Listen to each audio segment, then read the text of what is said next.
പച്ചക്കറിക്കായത്തട്ടിൽ ഒരു മുത്തശ്ശി പൊട്ടറ്റോ ചൊല്ലി.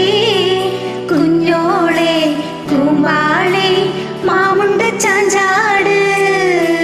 പച്ചക്കറിക്കായത്തട്ടിൽ ഒരു മുത്തശ്ശി പൊട്ടറ്റോ ചൊല്ലി. കുഞ്ഞോളെ കുമ്പാളെ മാമുണ്ടു ചാഞ്ചാട്. വെള്ളരിപ്പിഞ്ചു പോലും ചുമ്മാ കള്ളക്കണ്ണീരൊഴുക്കി.